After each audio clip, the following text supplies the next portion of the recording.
A big hello from Saigon Vietnam, Ho Chi Minh City. I'm in District 1. I'll be walking from here to the Bui Vien Walking Street, which is a famous tourist attraction. Let's go. There are a few restaurants, bars and hotels along this route. There are also hotels, bars and convenience shops right here. You can buy some Vietnamese communical hats, bags right here. There's some light bands opposite. Nice restaurant.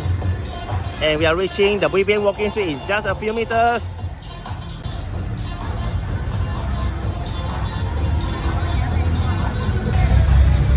I can hear the band from here, the live band. Wow!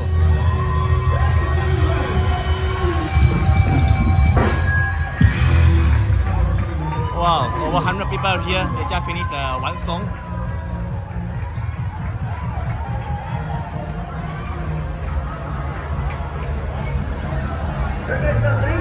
I think they are from Philippines.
Wow, I finally can hear myself. There are some nice restaurants here. And there are different restaurants, different food. This Vietnamese food. There's an Indian restaurant right ahead. As well as Chinese food right here. And BBQ and the hotels. Even the best banh mi in town can be 50,000. No, I saw it. And there's some kind of pub right here or something. There's a pub on the 8th floor of this Vietnamese different hotel. So this is the more quieter side of the Bui Vien, 7-Eleven. And BBQ seafood opposite. 7-Eleven is quite new. And you can buy some snacks and sit outside. I'll just show you guys one scam. The Bui Vien Walking Street, there is the pub, right? They will charge you very expensive. They say buy one get one free drink, but when the bills come, you have to pay for 2 drinks. And then if you bargain, I mean, if you try to reason it out with them, they will say they'll try to call police if you don't pay up. And then second thing, there's a 15% charge on top of the bill, so that's quite expensive.